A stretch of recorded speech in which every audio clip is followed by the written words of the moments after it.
Hello ladies and gentlemen, my name's Shadow Wraith, and today I'm going to be talking about how to deal with high defense armies. Now, when I talk about high defense armies, it's pretty simple what I mean. I'm talking about stuff that are really hard to take down. So, we've got Army of the Dead with shields being defense 8, Iron Hill dwarves in their shield wall or not, and most dwarves. I'm going to count all dwarves, okay, because they're all like defense 7 or 8, okay, which is quite scary.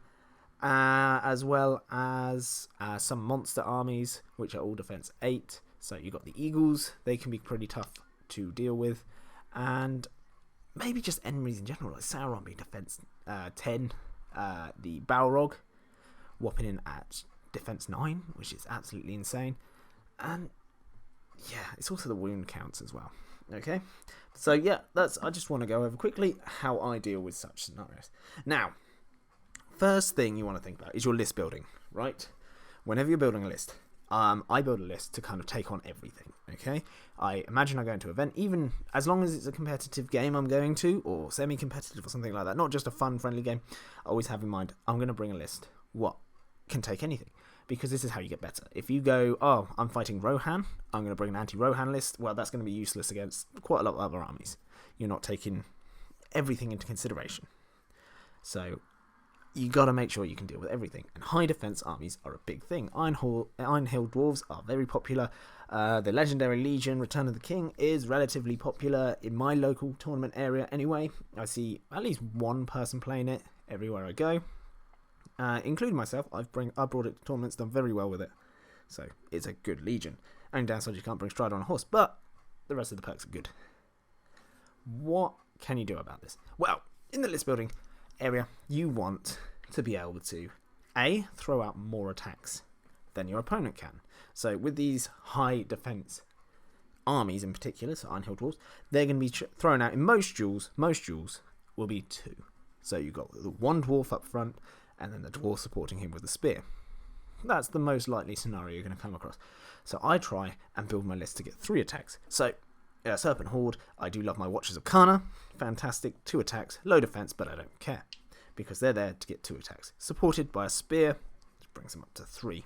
Ties fight value for most things like that, so they ties fight value for Uruk-hai, dwarves, things like that, which is fantastic. Also, Azog's Legion, Hunter Orcs on foot, 2 attacks, supported by a Gundabad Orc, 3 attacks. Okay, it's all about how many dice you're rolling in a duel roll. If you're rolling more dice than your opponent, you've got a good chance of winning. That's why Easterlings are fantastic, things like this. I've seen Easterling pike blocks take down an Iron Hills pike block. All you need is 1 black dragon in one of the ranks, and you can be throwing 3 attacks per. With a banner, so you've got to reroll. It can be rather scary. The next thing I want to mention you want to have in your list building, and remember, all of these are optional, so only if you have the option, because some armies, you might not have the option to bring some of these things, but it is +1 to wound, whatever that may be. At least have some +1 to wound. So cavalry with a war spear or a lance is a +1 to wound. Anything with burly or just 2-handed, even if it's just 2-handed, if you've got the option to have 2-handed, bring a couple of 2-handed weapons with you. Okay, because +1 to wound is humongous. Okay, as an example, I've fought Sauron in the past. My strength 3 dudes are wounding him on 6s by 6s. Impossible, right? As soon as I got +1 dude, I'm wounding him on 5s by 5s. That makes a humongous difference. Once I've trapped him, there's that one guy, judging by the fact he's only got 1 attack, is rolling 2 attacks. And to roll a 5+5+ is not as bad as you think. Okay? It's actually yeah, you get it more often than not. Especially when you're throwing a lot of attacks and they're trapped. Which brings me on quite nicely to the next thing. With these high defense armies, they are expensive in points. Iron Hill dwarves are really expensive, and you're looking at about 14 points, 15 points for a Warrior of the Dead per dude. Okay, that's gives you a pretty solid advantage, which is why I don't tend to lean towards elite armies. I like to outnumber my opponent because it gives me board control, and it gives me this option, which is you want to encircle. I always talk about encircling in my tactic videos because it's so key in this game.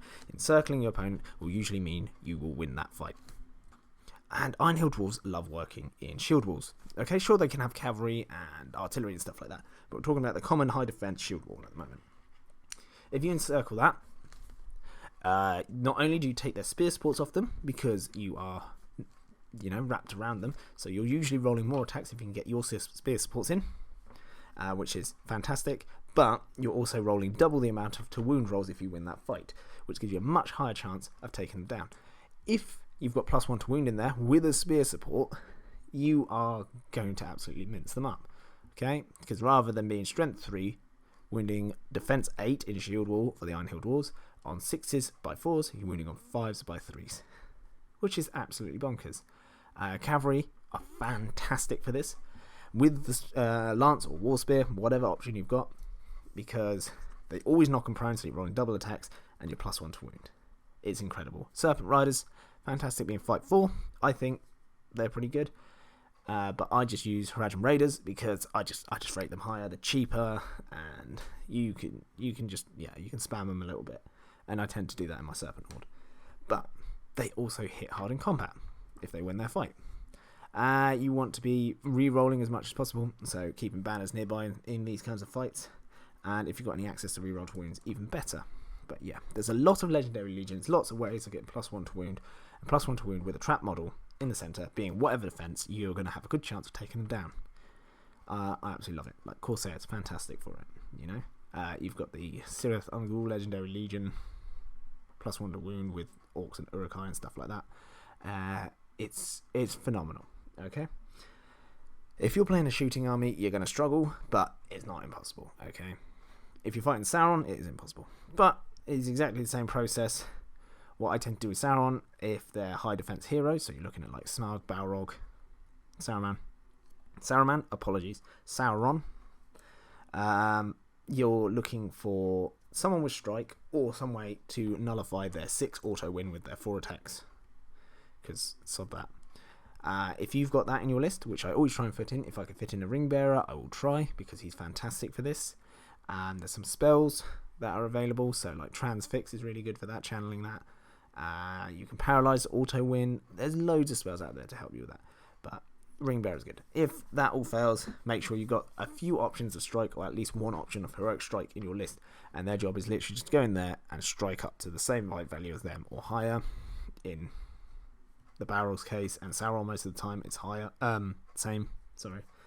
but yeah, if you win that fight and they're trapped and you've got +1 to wound in there, you're gonna mince them up pretty good. That's exactly what I did. Sauron's extremely hard because he stands back on a 2+, but if he didn't, he would have been dead.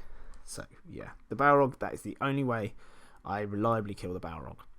Getting my cavalry in, trapping him, getting someone who's fight 10. If he's got an Elven Blade, even better. So looking at you, Strider. But yeah, that's pretty much how you do it. And yeah, that sums up the video. So just summarize. You want to have your list building to be outnumbering, so don't go too elite. You want to have +1 to wound in your lists, banners in your lists to reroll, more attacks, and to trap. Trap equals win. Thank you ever so much for listening. If you like this tactic videos, do hit the like button. And if you're feeling especially saintly today, do consider subscribing. But even if you don't do either of those things, I still hope you have an absolutely fantastic day, and I'll see you in the next video. Goodbye.